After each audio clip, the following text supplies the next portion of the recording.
Good morning friends, स्वागत है आपका आपके अपने YouTube channel study with Ravi Thakur पर। चलिए आज के द हिंदू एडिटोरियल वोकैबुलरी की शुरुआत करते हैं। वोकैबुलरी के PDF के लिए आप मुझसे टेलीग्राम ग्रुप पे जुड़ सकते हैं। टेलीग्राम ग्रुप का लिंक मैं डिस्क्रिप्शन बॉक्स में डाल दूंगा इसी वीडियो के, तो आप उसको चेक कर सकते हैं वहां जाकर। तो चलिए शुरू करते हैं आज की वोकैबुलरी। आज की वोकैबुलरी का पहला वर्ड है रिग्रेसिव। रिग्रेसिव यहाँ पे एडजेक्टिव की तरह यूज हुआ है। इसका मतलब होता है पीछे की ओर ले जाने वाला, प्रतिगामी या फिर पश्चगामी, अवनति की ओर, डेवलपमेंट की बजाय पीछे की ओर जो चीज ले जाए उसको बोला जाएगा रिग्रेसिव।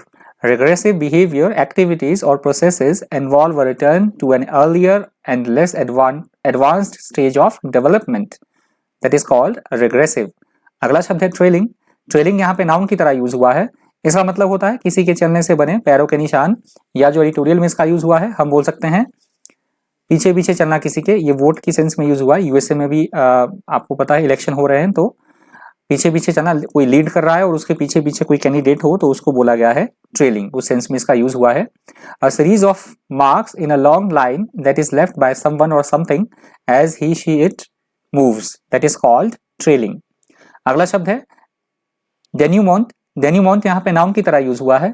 इसका मतलब होता है किसी भी चीज का अंतिम परिणाम आना, अंतिम डिसीजन आना, या किसी भी चीज की समाप्ति होना, अंत हो जाना किसी भी चीज का, उसको बोला गया है डेन्यूमोंट।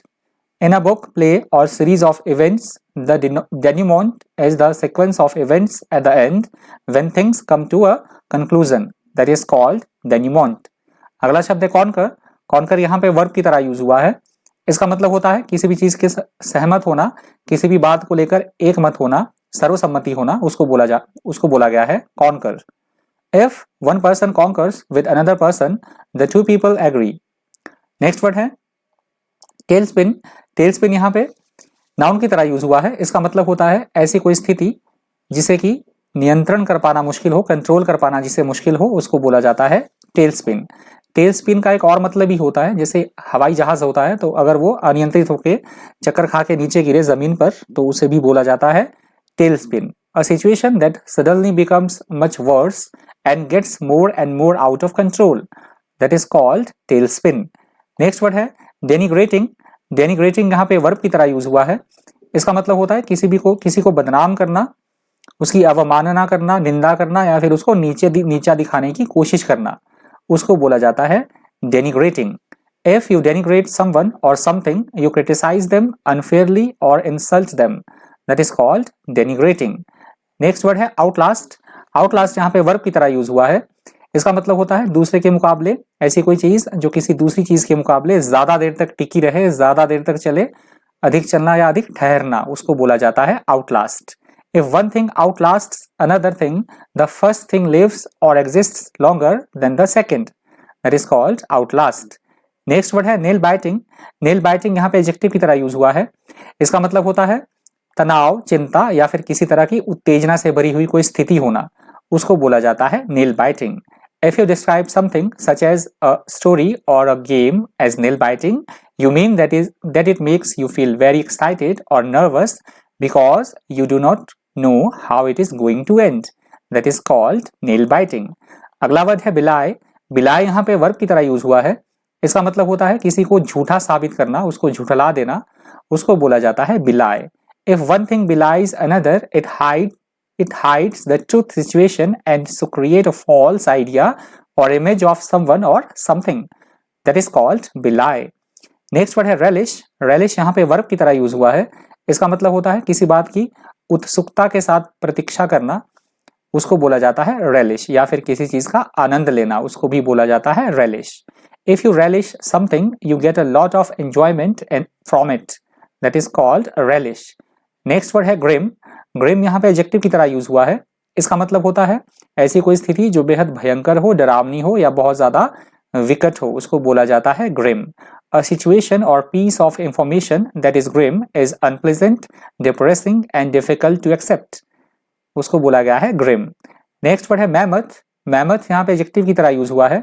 इसका मतलब होता है कोई ऐसा काम या ऐसी कोई चीज जो कि बहुत बड़ी हो, बहुत विशाल हो, बहुत ज्यादा प्रचंड हो, उसको बोला जाता है mammoth. You can use mammoth to emphasize that a task or change is very large and needs a lot of efforts to achieve. That is called mammoth. Next word है alimony. Alimony यहाँ पे noun की तरह use हुआ है। इसका मतलब होता है तलाक के बाद, डाइवोर्स के बाद पति के द्वारा जो पत्नी को दिया जाता है पैसा, जिसको हम गुजारा भत्ता या निर्वाह व्यय बोलते हैं, तो उसको इंग्लिश में बोला जाता है alimony. Alimony is money that a court of law orders someone to pay regularly to their former wife or husband after they have got divorced. That is called alimony. Next word है abundant. Abundant यहाँ पे adjective की तरह use हुआ है। इसका मतलब होता है किसी भी चीज को छोड़ देना, उसका त्याग कर देना। वो अगर चाहे कोई पर्सन हो या कोई भी चीज हो, उसका त्याग कर देना, उसको छोड़ देना। कोई भी व्यक्ति हो या किसी भी चीज का त्याग कर देना, उसको बोला जाता है abundant. An abundant place or building is no longer used or occupied. That is called abundant. अगला शब्द है inequitable.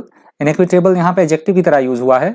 इसका मतलब होता है ऐसी कोई बात या ऐसी कोई स्थिति जो अनुचित हो, बिल्कुल से न्याय के जो विरुद्ध हो, उसको बोला जाता है inequitable.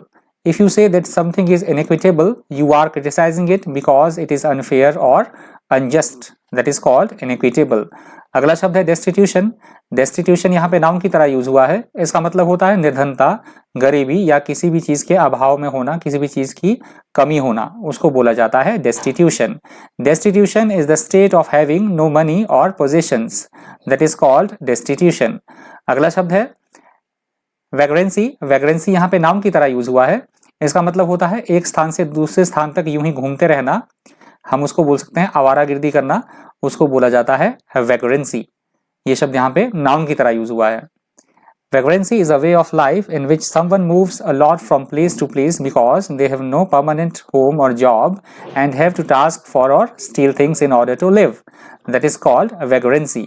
तो ये शब्द आज की वोकैबुलरी का अंतिम शब्द था। यदि आपको वीडियो हेल्पफुल लगा हो, इन्फॉर्मेटिव लगा हो, तो प्लीज़ वीडियो को शेयर कर दीजिएगा, ज़्यादा से ज़्यादा वीडियो को लाइक कीजिएगा। तो आज की वोकैबुलरी में इतना ही। Thank you, thanks for watching.